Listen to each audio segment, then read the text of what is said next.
پھر کچھ عرصے کے بعد، چند سالوں کے بعد، پھر رسول اللہ صلی اللہ علیہ وسلم نے حضرت عائشہ سے فرمایا کہ آؤ آج ہم دوڑ کا مقابلہ کرتے ہیں۔ تو پھر رسول اللہ صلی اللہ علیہ وسلم حضرت عائشہ سے آگے نکل گئے۔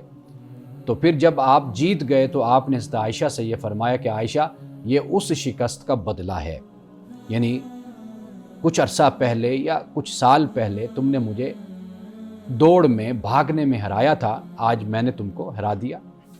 اسی طرح مسجد نبوی میں تیر اندازی کا مقابلہ ہو رہا تھا اور تلواروں کا مقابلہ ہو رہا تھا، تو حضرت عائشہ صدیقہ رضی اللہ تعالی عنہا رسول اللہ صلی اللہ علیہ وسلم کے پیچھے کھڑے ہو کر اور آپ کے کندھے پر، شانوں پر آپ نے اپنا منہ رکھا، یعنی اپنی ٹوڑی رکھی، اور آپ نے مسجد نبوی میں جو تیر اندازی کا مقابلہ ہو رہا تھا اور تلواروں کا مقابلہ ہو رہا تھا اسے آپ نے دیکھا۔ کچھ دیر کے بعد رسول اللہ پوچھتے عائشہ کیا بس اب تمہارا دل جی بھر گیا اور دیکھنا چاہتی ہو یا نہیں؟ تو عرض کرتی کہ یا رسول اللہ میں اور دیکھنا چاہتی ہوں۔ تو رسول اللہ پھر خاموش ہو جاتے، حضرت عائشہ وہ مقابلہ دیکھتی رہتی۔ اسی طرح پھر کچھ دیر کے بعد رسول اللہ پوچھتے، اگر حضرت عائشہ کا دل ہوتا تو آپ کہہ دیتی کہ یا رسول اللہ میں اور دیکھنا چاہتی ہوں۔ تو گویا کہ رسول اللہ نے اس طرح کی جو ایکٹیویٹیز ہیں، سرگرمیاں ہیں، ان کی آپ نے حوصلہ افزائی کی۔ یعنی آج کے دور میں آپ جیسے جم کہتے ہیں، نوجوان جم چلے جاتے ہیں، یا اس طرح پارک میں جاتے ہیں جہاں پر جوگنگ کی جاتی ہے، دوڑ لگائی جاتی ہے یا واک کی جاتی ہے، یا پھر اس طریقے سے اور دیگر کھیلے ہیں کہ جن میں آج بھی حصہ لیا جا سکتا ہے، تو رسول اللہ صلی اللہ علیہ وسلم نے اس کی حوصلہ افزائی فرمائی ہے۔ تو یعنی کہ رسول اللہ کی سیرت کے اس پہلو سے ہمیں یہ معلوم ہوتا ہے کہ آج ہمارے معاشرے میں جو مختلف قسم کی بیماریاں پھیل رہی ہیں، جیسے ہارٹ اٹیک بہت زیادہ ہو رہا ہے، بلڈ پریشر ہے، شوگر ہے اور دیگر امراض پھیل رہی ہیں، تو ان کا علاج صرف یہی ہے کہ ہم ورزش کریں، ایکسرسائز کریں اور اپنے آپ کو کھیلوں میں مصروف رکھیں، کھیلیں۔ ہاں وہ کھیلیں کہ جو وقت کو ضائع کرتی ہیں، اور جن کھیلوں میں اگر انسان اپنے آپ کو مصروف کرے تو وہ انسان کو کسی طرح بھی کوئی فائدہ نہیں دیتی سوائے ٹینشن کے اور سوائے ڈپریشن کے اور پریشانی کے۔ تو رسول اللہ صلی اللہ علیہ وسلم نے خود بھی حصہ لیا اور ہمیں بھی اس طرح تلقین یہ فرمائی اور رغبت دی کہ ہم بھی کھیلوں میں حصہ لیا کریں۔ ناظرین کرام، صحیح مسلم کی ایک بڑی اہم اور مستند حدیث ہے، وہ یہ ہے کہ رسول اللہ نے فرمایا کہ المؤمن القوی خیر واحب الی اللہ من المؤمن الضعیف وفی کل خیر۔ آپ نے فرمایا کہ جو قوی مومن ہے وہ بہتر ہے اور اللہ کو زیادہ محبوب ہے اس سے جو مومن ضعیف ہے، کمزور ہے۔ اب یہاں پر جو قوی لفظ ہے اس کے بارے میں محدثین نے کہا، ویسے تو 3 معنی اس کے بیان کیے گئے لیکن 2 پر اکثریت نے اتفاق کیا۔ یعنی ایک معنی تو لیا کہ ایمان میں جو مضبوط ہے وہ بہتر ہے مومن اور اللہ کو زیادہ محبوب ہے، یعنی قوی سے مراد۔ دوسرا قوی سے مراد محدثین نے یہ لیا کہ جو صحت میں اچھا ہے، جو صحت میں اچھا ہے، طاقتور ہے، اپنی صحت کا خیال کرنے والا ہے، فرمایا کہ وہ مومن بہتر ہے اور اللہ کو زیادہ محبوب ہے اس مومن سے کہ جو مومن ضعیف ہے۔ اور وہ فرمایا کہ وفی کل خیر، اور ہر کام میں خیر ہی ہوتی ہے۔ یعنی یہ حدیث بھی ہمیں یہ بتا رہی ہے کہ واضح بات ہے کہ اگر ایک مومن ہے، ایک مسلمان ہے، اگر وہ قوی ہوگا تو وہ زیادہ نیکی کے کاموں میں بڑھ چڑھ کر حصہ لے گا۔ مثال کے طور پر رات کو اٹھنا، تہجد کو پڑھنا، یا ویلفیئر کے کاموں میں شریک ہونا، یا انسانیت کی خدمت کرنا، ان کاموں کے لیے انسان کا جسم مضبوط ہونا چاہیے، صحت مند ہونا چاہیے۔ تو وہ جو مومن ضعیف ہے وہ بھلا کیا پھر کردار ادا کرے گا خدمت انسانیت میں یا اللہ تعالیٰ کے دین کے لیے؟ ناظرین کرام، یہاں وقت ہوا جاتا ہے ایک بریک کا، ہمارے ساتھ رہیے۔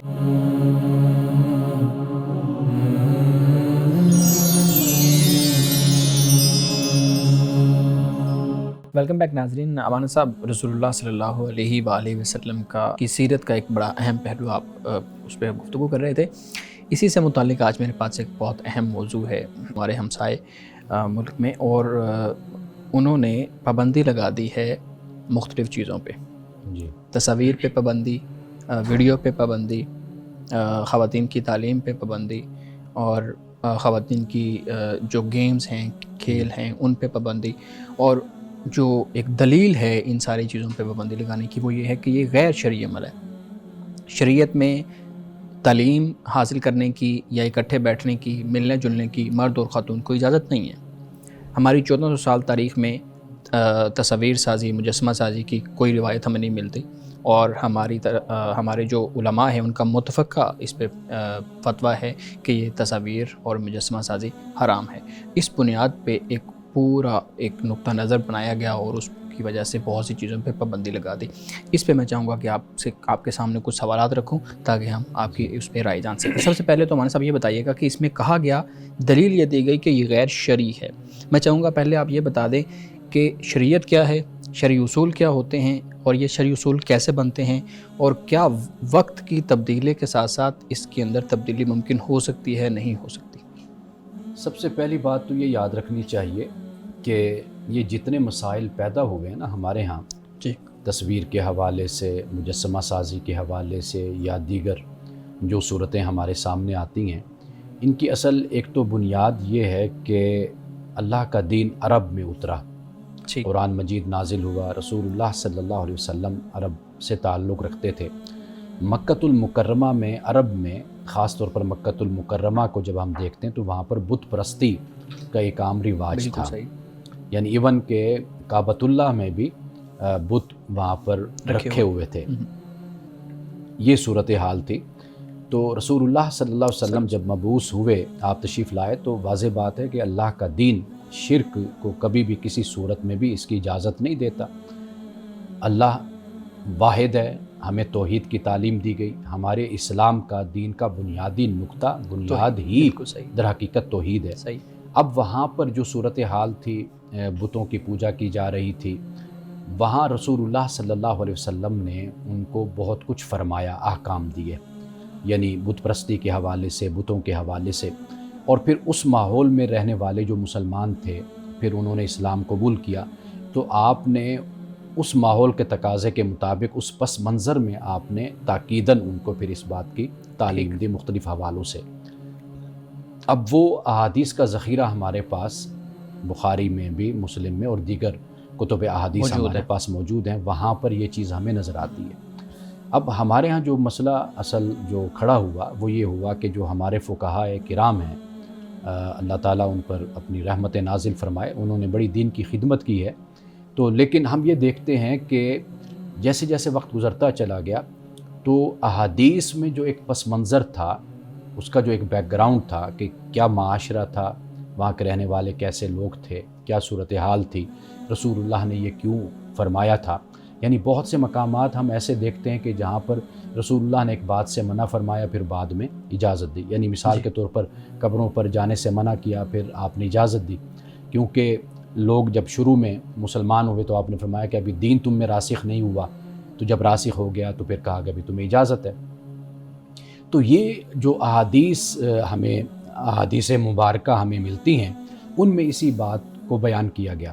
تو ہمارے فقہائے کرام نے عمومی طور پر جنرلائز کر کے وہاں سے ایک حکم جو ہے وہ لیا، اس کو جسے کہتے ہیں کہ استدلال کیا اور اس کو استخراج کیا، تو وہ انہوں نے اس اصول پر، اس بنیاد پر پھر یہ کہا کہ بھی تصویریں یہ فلاں فلاں، چونکہ رسول اللہ نے منع فرمایا تو لہٰذا یہ ناجائز اور یہ حرام ہے۔ اب اصل جو اس کا سبب تھا، وہ سبب پیش نظر رکھا جائے نا کہ کیوں رسول اللہ نے منع فرمایا تھا اس سے۔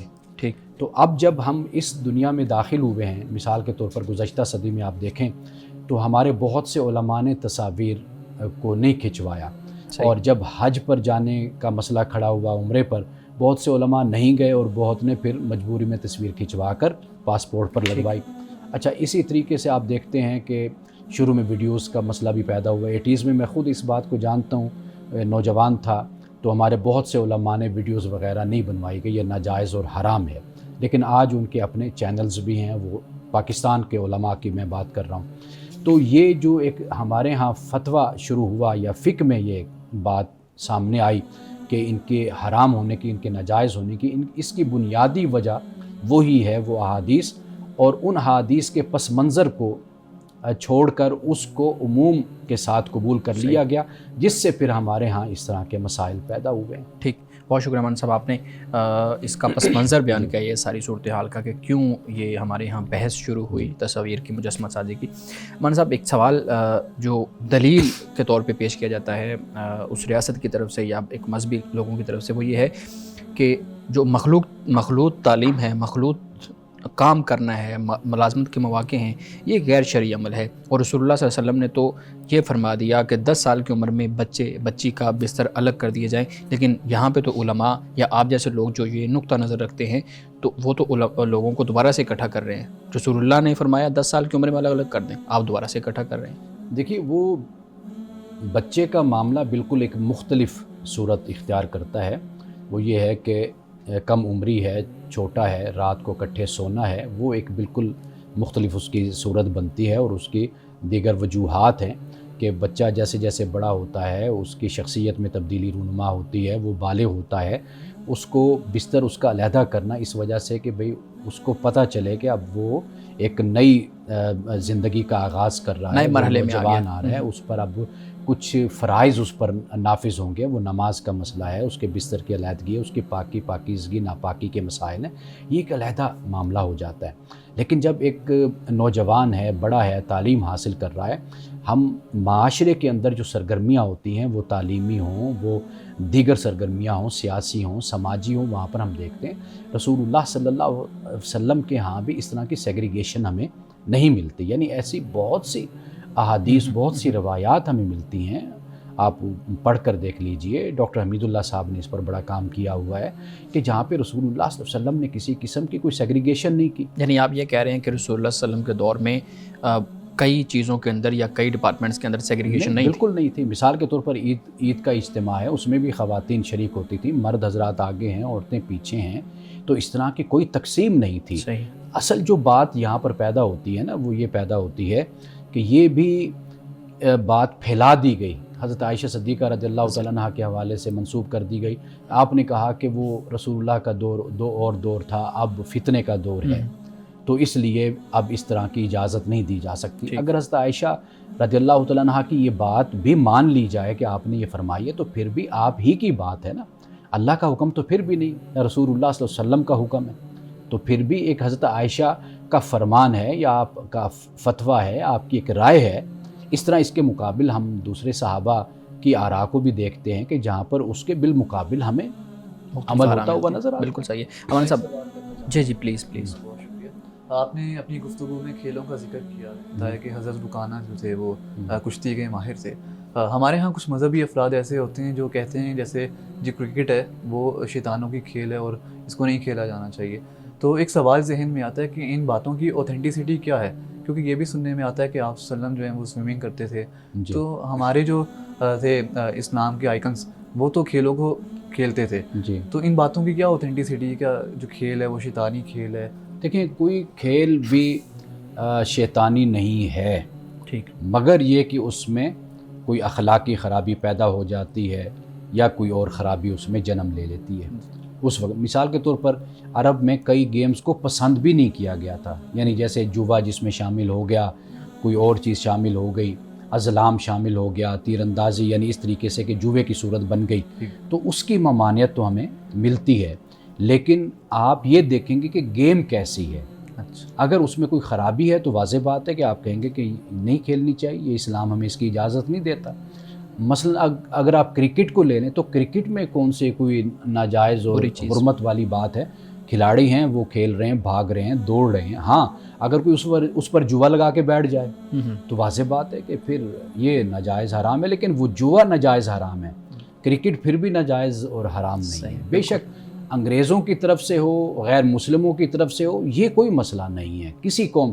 اب آپ دیکھیے کہ ہم بہت کچھ استعمال کر رہے ہیں جو غیر مسلموں کا ہے، بلکہ اکثریت جو ہمارے پاس ٹولز ہیں سارے کے سارے غیر مسلموں کے پیدا کرتے ہیں، تو اس بنیاد پر کسی چیز کو بھی حرام اور حلال نہیں کہا جا سکتا۔ صحیح، بالکل ٹھیک ہے۔ ناظرین کرام، یہاں وقت ہوا جاتا ہے ایک بریک کا، ہمارے ساتھ رہیے گا۔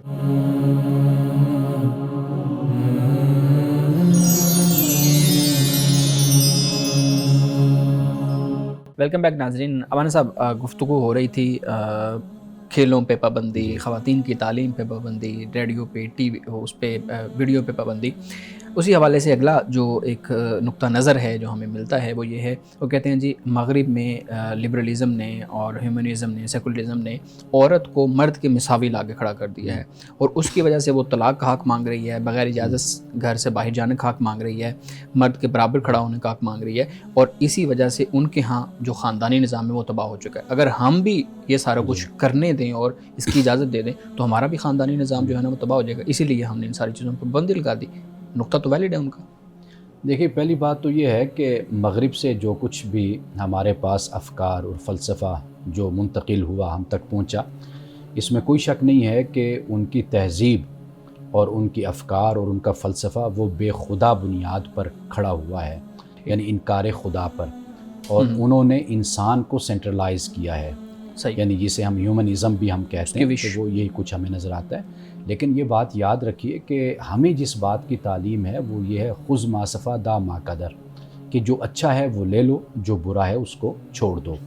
رسول اللہ صلی اللہ علیہ وسلم نے بھی عرب کے معاشرے میں اسی بنیاد ہی پر ہی آگے لوگوں کو بتایا شریعت کے بارے میں اور ان کو آگاہ کیا سنت کے بارے میں۔ وہ یہی ہے کہ جو وہاں پر روایات کلی طور پر ٹکراتی تھی ان کو چھوڑ دیا گیا تھا، جن روایات میں ترمیم ہو سکتی تھی ترمیم کر دی گئی، جن کو من و ان قبول کیا جا سکتا تھا تو ان کو قبول کر لیا گیا۔ ہم نے اس اصول پر چلنا ہے۔ اگر ہم صرف یہ چیز دیکھیں گے کہ چونکہ مغرب نے ایسا کہا، ان کی یہ فکر ہے، تو ہم اس کو کلی طور پر رد کریں، تو میرا خیال ہے کہ یہ رویہ جو ہے یہ نامناسب اور انتہا پسندانہ رویہ ہوتا ہے۔ اصل چیز یہ ہے کہ آپ یہ دیکھیے کہ مثال کے طور پر آپ اپنے مسلم معاشروں کو دیکھیے، ہم اپنے پاکستانی معاشرے کو دیکھ لیتے ہیں یا اور دیگر معاشروں کو آپ دیکھ لیجئے کہ وہاں پر عورت کا سٹیٹس، عورت کی حیثیت کیا ہے۔ آپ یہ چیز دیکھیے، مثال کے طور پر آپ لاہور میں بیٹھے ہوئے، آپ جنوبی پنجاب میں چلے جائیے، آپ بلوچستان میں چلے جائیں، آپ سندھ میں چلے جائیں، آپ وہاں پر دیکھیے کہ آیا کہ جو بنیادی ایک انسان ہونے کے ناطے بھی حقوق ہوتے ہیں، کیا وہ عورت کو مل رہے ہیں یا نہیں مل رہے؟ بچوں کی تربیت کے معاملات کیا ہیں، بڑوں کے ساتھ کیا سلوک ہو رہا ہے، یہ سارا کچھ جو ہے اسلام کی روشنی میں بھی اگر آپ دیکھتے ہیں تو آپ مجھے بتائیے کہ ان باتوں کی کہاں گنجائش رہتی ہے۔ میں یہ نہیں کہتا کہ آپ مغربی فلسفے کو یا افکار کو آپ ان کو فالو کریں، ان کے پیروکار بن جائیں، لیکن کم از کم ہم اسلام کو ہی اختیار کریں، لیکن اس ضد میں یہ نہ ہو کہ ہم اسلام سے بھی ہٹ جائیں اس بنیاد پر کہ چونکہ مغرب یہ بات کہہ رہا ہے۔ مثال کے طور پر اگر مغرب اپنے ہاں قانون سازی کرتا ہے یا ریفارمز لاتا ہے، ایک ریفارمیشن کی تحریک میں اس کی نہیں میں بات کر رہا، یعنی اپنے ہاں اصلاحات لاتا ہے، دیکھتا ہے کہ بچوں کے حقوق ہوتے ہیں، بچوں کی تربیت ہوتی ہے، ان کی پرورش ہوتی ہے، ان کے خوراک کا معاملہ ہوتا ہے۔ آپ تھوڑا سا اس چیز کا بھی جائزہ لیں کہ آپ کے ملک میں جو بچے اس وقت موجود ہیں کیا ان کو خوراک پوری مل رہی ہے؟ ہمارے تو کروڑوں میں بچے ہیں کہ جو اسکولوں سے بھی باہر ہیں، ان کو بنیادی تعلیم بھی ان کو حاصل نہیں ہو رہی۔ تو میرا خیال ہے کہ یہ جو انداز ہے نا ہمارا، ہمیں صرف اسلام یعنی قرآن اور سنت اس کو بنیاد بنا کر ہمیں آگے بڑھنا چاہیے۔ بالکل ٹھیک ہے مانی صاحب۔ ایک اور جو آپ نے پہلے بات کی اسی کے اوپر پھر ان کا یہ ایک جو نقطہ نظر ہے وہ سامنے آتا ہے کہ تاریخ کے اندر اسلام کی جتنی بھی 1400 سال کی تاریخ ہے اس میں ہمیں کہیں پہ کوئی تصویر کا جو معاملہ ہے وہ نظر نہیں آتا۔ کلی طور پہ صحیح احادیث، روایات، اجماع امت سے یہ بات ثابت ہے کہ تصویر سازی ہے، مجسمہ سازی ہے، یہ مسلم روایت کا حصہ پورے 1400 سال نہیں رہی، یہ مغربی روایت کا حصہ ہے۔ تو ہم اگر انہیں اصولوں پہ چلتے ہیں جو شرعی اصول ہیں، تو شریعت نے تو 1400 سال میں ہمیں اس طرح کی کوئی مثال نہیں دی، تو آپ لوگ جو آج کے دور کے علماء ہیں وہ 1400 سال کی تاریخ کو کیوں جھٹلا کے ایک نئی بات سامنے لے کے آ رہے ہیں؟ دیکھیے اصل جو سوال پیدا ہوتا ہے نا وہ ایجادات پر سوال ہوتا ہے، یعنی ایک ایجاد آپ کے پاس آ گئی، اب آپ اس کا استعمال آپ کرتے ہیں یا نہیں کرتے، یہ اصل میں اس کے جائز اور ناجائز کی بحث یہاں سے شروع ہوتی ہے۔ یعنی مثال کے طور پر دیکھیے روپے پر تصویر کا مسئلہ تھا، اب ابتدا میں کئی علماء نے اس کے خلاف فتویٰ دیا کہ بھئی اس پر تصویر ہے، بت ہے، تو آپ جیب میں رکھیں گے، نماز ہوگی یا نہیں ہوگی، رکھنا چاہیے یا نہیں رکھنا چاہیے۔ اب یہ آغاز میں ایک مشکل پیش آئی۔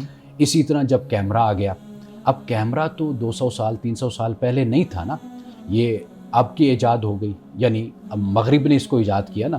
اسلامی دنیا میں، اسلامی تاریخ میں آپ کو کیمرہ نام کی کوئی چیز نظر نہیں آئے گی۔ اب اس پر بحث شروع ہو گئی کہ جو آپ تصویر بناتے ہیں وہ ایک نقش ہوتا ہے جو آپ ایک قائم کرتے ہیں، یہ جو ہے یہ صرف ایک عکس سا ہے، ریفلیکشن سی ہے کہ جو تصویر میں کیمرے کے ذریعے سے لی جاتی. اب اس پر ہمارے ہاں بحث شروع ہو گئی. اب علماء نے اس کے حق میں بھی دلائل دیے، علماء نے اس کے خلاف بھی دلائل دیے. یہ جو انداز ہمارے ہاں اس طرح اختیار کیا جاتا ہے نا، یہ کلی طور پر علماء نے اس کے بارے میں ناجائز ہونے کا فتویٰ جاری کر دیا. اب مجھے بتائیے پاکستان کے علماء آج کون سا عالم ہے کہ جو تصویر نہ کھنچوا رہا ہو یا ویڈیوز نہ بنوا رہا ہو؟ پاسپورٹ پہ لگتی ہے پاسپورٹ ہے، اس کے علاوہ دیگر آپ دیکھ لیجئے پوری رپورٹ بن کر آ جاتی ہے. یعنی ایک عالم دین کسی کانفرنس میں ہے، کسی سیمینار میں ہے، کوئی درس قرآن دے رہا ہے، درس حدیث دے رہا ہے، اب وہ پوری کی پوری رپورٹ چھپ کر ہمارے پاس پہنچ جاتی ہے کہ جی انہوں نے یہ کام کیا ہے. اصل جو چیز ہے نا وہ اس پر علماء کو دیکھنا ہوگا. افغانستان کے علماء آج جس مقام پر ہیں، ممکن ہے کہ آج سے 20-30 سال کے بعد ان کی سوچ میں وقت اور حالات کے ساتھ تبدیلی آئے. جس طرح آج سے 30 سال پہلے ہمارے علماء بڑی اس بارے میں شدت اختیار کرتے تھے، ان کا رویہ بڑا سخت ہوتا تھا. تو میرا ذاتی جو نقطہ نظر ہے وہ یہ ہے کہ ان چیزوں کو جو پہلے موجود نہیں تھی اب وہ موجود ہیں. تو ان میں ایک تو بنیادی طور پر یہ ہے کہ یہ آپ دیکھیے کہ کیا کوئی شرک کا کوئی معاملہ ہے؟ بالکل نہیں ہے. کون مسلمان اب تصویروں کو سامنے رکھ کے کوئی پوجے گا، کوئی عبادت کرے گا؟ دوسری بات یہ کہ جہاں پہ اخلاقی خرابی کی بات ہے وہاں پر سارے علماء متفق ہیں کہ نعوذ باللہ کوئی ایسی تصاویر اور ایسا کوئی مووی یا کوئی فلم یا کوئی ایسی چیز کی جس میں جو مخرب اخلاق ہے، واضح بات ہے کہ اس پر سب کا اتفاق ہے. تو اصل جو چیز ہے وہ یہ ہے کہ اٹ سیلف یہ اس کا استعمال کیسے ہم کہہ سکتے ہیں کہ یہ غلط ہے؟ اصل جو چیز یہ ہے نا وہ اس کا تو کوئی مذہب ہی نہیں نا، کیمرے کا یا ٹیلی ویژن کا یا کسی اور موبائل کا، اس کا تو کوئی مذہب نہیں نا. آپ نے اس کو استعمال کیسے کرنا ہے اس پر ڈیپینڈ کرتا ہے، وہ جائز ہے یا وہ ناجائز ہے. اچھا مولانا صاحب، آپ نے ابھی جو بات کی ہے کہ آج اس کی ضرورت ہے اور ضرورت کی وجہ سے اگر آپ اس میں دیکھیں کوئی اخلاقی خرابی نہیں ہے تو آپ اس کو اپنا لیں، لیکن سوال پھر یہ پیدا ہوتا ہے کہ جب بھی آپ بات کرتے ہیں تو آپ دیکھتے ہیں کہ معاشرے کے اندر کیا بہتر ہے، کیا ہونا چاہیے، کیا نہیں ہونا چاہیے. لگتا یہ ہے کہ آپ شریعت کے وہ جو بنیادی اصول جو 14 سال کے اندر بنائے گئے تھے، اجماعی امت تھا، علماء اسکالرز نے بیٹھ کے سارے اصول وضع کیے تھے، آپ ان کی مخالفت میں کھڑے ہوئے نظر آتے ہیں بہت سی چیزوں کے اندر. جیسے ابھی ان چیزوں میں ہم بات کر رہے ہیں تو آپ کی جتنی بھی بات ہوتی ہے، دلائل ہوتے ہیں، وہ مکمل طور پہ ان شرعی اصولوں پہ نہیں ہوتے جو ہمارے ہاں علماء نے وضع کر دیے ہوتے ہیں. آپ معاشرے کی ضرورت کو زیادہ سامنے رکھتے ہیں، اس اعتراض کا کیا جواب دیں گے؟ دیکھیے پہلی بات تو یہ کہ قرآن ہمارے سامنے ہے اور رسول اللہ صلی اللہ علیہ وسلم کی سنت ہے وہ ہمارے سامنے ہے. جہاں احادیث کا ذکر ہوتا ہے، احادیث کے ذخیرے کا، وہاں پر میں نے آپ کو بڑی بنیادی وجہ آپ کے سامنے رکھتی، اس کا پس منظر میں نے آپ کے سامنے رکھا کہ اس کا پس منظر کیا ہوتا ہے. دیکھیے عبادات کے جو معاملات ہیں نا، عبادات ان میں تو ہم بالکل ہی کوئی اجتہاد نہیں کرتے، نہ ہم اس کی کوئی علت کو دیکھتے ہیں.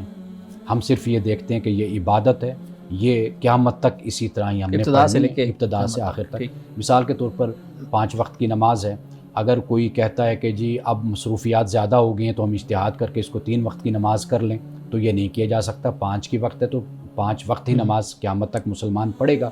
عبادات کے معاملے میں اجتہاد نہیں ہوتا، علت کو نہیں دیکھا جاتا.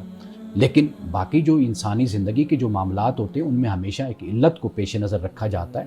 اس کی بنیاد پر یہ بھی علماء نے اسی بات کو بیان کیا ہے. یعنی مثال کے طور پر آپ دیکھیے کہ رسول اللہ صلی اللہ علیہ وسلم نے عورت کو اکیلے سفر کی اجازت نہیں دی. کیوں؟ اس وقت جنگل تھے، صحرا تھے، اور عورت کی جان مال عزت سفر محفوظ بنیادی طور پر اس کی حفاظت. لیکن پھر آپ نے یہ بھی فرمایا کہ ایک وقت آئے گا کہ ایک خاتون جو سی ہے وہ سونے سے لدی ہوگی، وہ عراق سے مکہ تک اکیلی سفر کرے گی، اس کو خدا کے علاوہ کسی کا خوف نہیں ہوگا. ایسی بہت سی احادیث ہمیں ملتی ہیں. تو گویا کہ ان معاملات میں پھر علت بنیاد بن جاتی ہے کہ اس کی بنیاد پر آپ پھر فیصلہ کرتے ہیں. اس لیے خواتین اگر جہاں پر سفر محفوظ ہوتا ہے، آپ دیکھیے کہ یہاں سے خاتون جہاز پہ بیٹھتی ہے، امریکہ چلی جاتی ہے، کینیڈا چلی جاتی ہے، یورپ چلی جاتی ہے. اب اس کی جان کو چونکہ یہاں پر کوئی خطرہ نہیں اس کی عزت اور آبرو کو، تو لہٰذا وہ اکیلے سفر کر لیتی ہے. تو گویا کہ ان معاملات میں پھر ہم علت کو ہمیشہ پیش نظر رکھتے ہیں. یہ بھی علماء کرام نے اس کو بیان کیا. اچھا پھر اس سے آگے آپ دیکھیے کہ مصالح مرسلہ ہے، استصلاح ہے، استحسان کی اصطلاحات ہمارے خود فقہاء نے بیان کی ہیں. وہ بیان جو کی گئی اور ان کے مطابق جو قانون سازی ہوئی اور فتوے دیے گئے وہ اسی بنیاد پر دیے گئے کہ جو آپ کے ہاں نئے مسائل پیدا ہوتے ہیں آپ اس میں حسن کو پیش نظر رکھتے ہیں، خیر کو پیش نظر رکھتے ہیں، دین کی حکمت کو پیش نظر رکھتے ہوئے آپ اس کے مطابق رائے قائم کرتے ہیں اور فتویٰ دیتے ہیں۔ ناظرین کرام بقیہ سوالات لیتے ہیں، ایک بریک کے بعد ہمارے ساتھ رہیے۔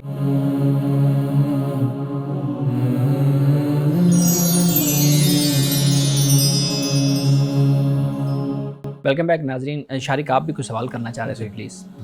میں یہ جاننا چاہتا ہوں کہ اگر ہماری نیت بت پرستی یا شرکی نہیں ہے تو کیا ہم تصویروں والے کمرے میں نماز ادا کر سکتے ہیں؟ دیکھیے نماز ہر کمرے میں ادا کی جا سکتی ہے، ٹھیک، اگر تصویروں کا ذکر کیا گیا وہ صرف اس بنیاد پر کیا گیا ہے کہ مثال کے طور پر اگر سامنے ہوتی ہے تو انسان کی توجہ تقسیم ہوتی ہے۔ نماز کا اصل جو مقصد ہوتا ہے وہ ہے کنسنٹریشن، جی، آپ کی توجہ اللہ کی طرف ہو اور آپ یکسوئی کے ساتھ اور پوری توجہ سے آپ نماز ادا کریں۔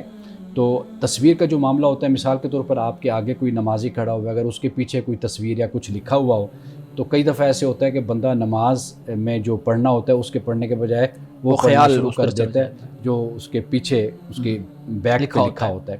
تو یہ چیزیں اصل میں انسان کو دوسرے کاموں میں مشغول کر دیتے ہیں، تو اس لیے ہمارے علماء نے، فقہاء نے اس سے منع کیا ہے۔ باقی اگر کمرے میں اس طرح کوئی تصویریں لگی ہوئی ہیں تو وہ نماز ادا کر سکتے ہیں۔ ویسے یہ دیکھنے میں آتا ہے کہ اگر تصویریں نہ بھی ہوں نا تب بھی ہمیں ایک ڈسٹریکشن جو ہے ہمارے دماغ میں چل رہی ہوتی ہے، ہمیں فکر لاحق ہوتی ہے کئی چیزوں کی، ہماری زندگی کے کئی ایسے معاملات ہوتے ہیں، تو ایسی صورت میں ہمیں کیا کرنا چاہیے کہ جو ہماری اٹینشن ہے نماز میں وہ قائم رہے؟ دیکھیے یہ بڑا اہم سوال ہے آپ کا، کیونکہ یہ اکثر لوگ مجھ سے یہ پوچھتے ہیں کہ جب ہم نماز پڑھتے ہیں تو اس طرح کی توجہ ہمیں نماز میں حاصل نہیں ہوتی۔ تو اس کا ایک سمپل جو سادہ سا جواب میں دیتا ہوں وہ یہ ہے کہ ایک ہے خیالات کا لانا، ایک ہے خیالات کا آنا۔ جی، کچھ لوگ ہوتے ہیں امام کے پیچھے کھڑے ہوئے تو وہ کہتے ہیں چلو اب امام جیسے رکوع سجود کرے گا ہم کر ہی لیں گے، تو لہٰذا وہ اپنے کاروباری جو معاملات ہوتے ہیں ان کے بارے میں سوچتے رہتے ہیں، کوئی گھر کے معاملات، تو یہ رویہ اچھا نہیں ہے۔ اچھا، یعنی خیال کو لانا نہیں چاہیے، اگر کوئی خیال آتا ہے تو آنے میں وہ اس پر کوئی پابندی نہیں ہے، انسانی فطرت ہے کہ خیال خود بخود انسان کے ذہن میں آ جاتا ہے، تو آنے پر کوئی پابندی نہیں ہے، یعنی اس پر اللہ کی طرف سے کوئی گرفت نہیں ہے۔ خیالات کو لانا، اس کو کنٹرول کرنا یہ انسان کے بس میں ہوتا ہے کہ خیالات کو لائے نہیں وہ۔ ہمارے ہاں لوگ اسلامی نظام کی اکثر بات کرتے نظر آتے ہیں کہ جو اسلامی نظام ہے وہ ہمارے مسائل کا حل ہے، لیکن میں یہ سوچتا ہوں کیا اس کا واضح حکم اللہ تعالیٰ نے کبھی دیا ہے؟ کیونکہ میں جب بھی قرآن کا مطالعہ کرتا ہوں یا جب بھی سنا قرآن کو تو مجھے ایسا ذکر کبھی سننے کو نہیں ملا۔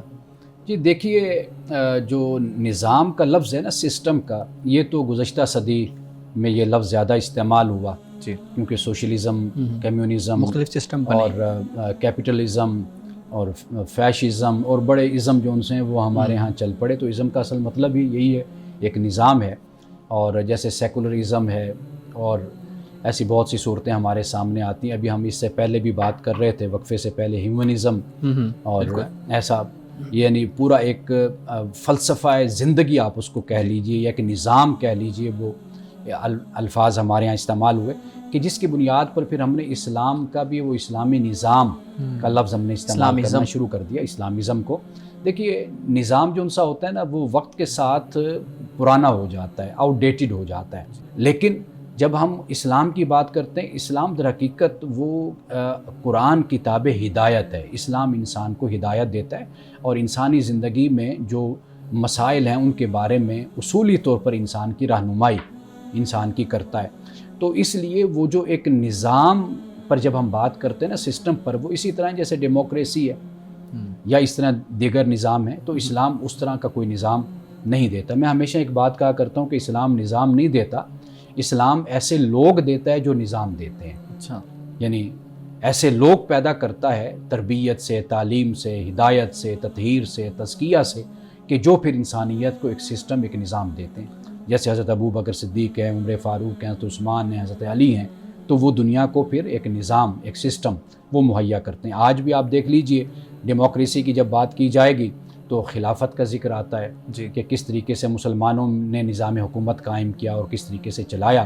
تو میرا خیال یہ ہے کہ اسلام کو اسلام ہی کی نظر سے دیکھا جائے، قرآن کی نظر سے اور رسول اللہ صلی اللہ علیہ وسلم کی سنت کی نظر سے دیکھا جائے تو پھر اس کی جو ابدیت اور آفاقیت اور یونیورسلٹی ہے وہ پھر ہمارے سامنے صحیح طور پر کھل کر آتی ہے۔ آپ نے ابھی بہت دلچسپ بات کی کہ جو اسلام کا نظام ہے وہ اسلام سے اخذ نہیں ہوتا، بلکہ اسلام پرسنالٹیز شیپ کرتی ہے جو آگے نظام قائم کرتے ہیں، جیسے خلافت۔ لیکن ہم جو ہیں، ہمارے جو لوگ ہیں وہ یہ مانتے ہیں کہ جو خلافت ہے وہ اسلام کا ہی نظام ہے، اس کے بارے میں آپ کیا کہیں گے؟ دیکھیے بات پھر وہی آ جاتی ہے ہاں جی کہ لوگ جو اسلام نے پیدا کیے جی انہوں نے قرآن اور سنت کی روشنی میں لوگوں کی رہنمائی کی اور اپنے نظام کو انہوں نے قائم کیا جو اللہ نے قرآن میں اور رسول اللہ نے سنت میں جو اصول دیے۔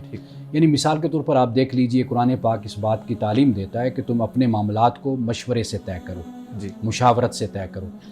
آمریت، ڈکٹیٹرشپ یا ون مین شو جو ہے اس کا تصور اسلام میں نہیں ہے۔ اچھا، یعنی یہ ہے کہ آپ سارے مل کر اپنے معاملات کو لے کر چلو۔ یہ بہت ہی خوبصورت ایک صورت بن جاتی ہے اجتماعی نظام کی کہ جہاں پر لوگ ایک دوسرے کے ساتھ مشورہ کر کے لے کر اپنے مسائل کو حل کرتے ہیں۔ جی یعنی یہاں تک کہ اپنے خلیفہ کو، اپنے حکمران کو بھی اگر مقرر کرتے ہیں وہ بھی باہمی مشورے کے ساتھ کرتے ہیں۔ ٹھیک ہے، اچھا، دوسری صورت آپ دیکھیے، اجتماعی نظم میں جو ضرورت ہوتی ہے وہ عدل اور انصاف کی ہوتی ہے۔ قرآن پاک نے اس پر بھی زور دیا کہ جب آپ کے میرے معاملات ہوں گے، مثال کے طور پر وہ معاشرتی ہوں، معاشی ہوں، وہ سیاسی ہوں، اقتصادی ہوں یا حکمرانی کے حکومت کے حوالے سے ہوں، ان میں بھی عدل کو ہمیشہ ہم قائم رکھیں گے۔ اب یہ جو چیز ہمارے سامنے آتی ہے، یہی آپ اس کو کہہ لیجئے کہ ایسے لوگ اسلام مہیا کرتا ہے، ایسے لوگوں کی تربیت کرتا ہے کہ جو پھر حالات کے تقاضوں کے مطابق پھر اصول اور ضابطے طے کرتے ہیں اور پھر اس کے مطابق بہترین طریقے سے نظام حکومت کو لے کر چلتے ہیں۔ تو یہ جو جزیہ ہے یہ بھی تو خلافت میں ہم نے دیکھا، حضرت عمر کے دور میں بھی جزیہ لیا جاتا تھا لوگ کافروں سے، نان مسلم سے۔ تو یہ جو جزیہ ہے کیا یہ آج بھی ریلیونٹ ہے؟ کیا قرآن و سنت کی روشنی میں آج جزیہ لینا نان مسلم سے؟ دیکھیے میں اس حوالے سے یہ عرض کروں گا کہ مسلمانوں کو اس وقت جو نظام ملا تھا، جو شکل تھی، یعنی مثال کے طور پر غلامی، کوئی مسلمان خود لے کر تو نہیں آئے تھے نا، یعنی ان کو ورثے میں انسانی تاریخ میں یہ چیز ملی نا، غلامی۔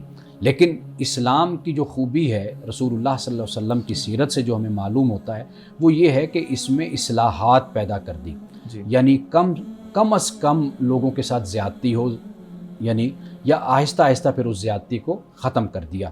یہ چیز اسلام نے پھر پیدا کی۔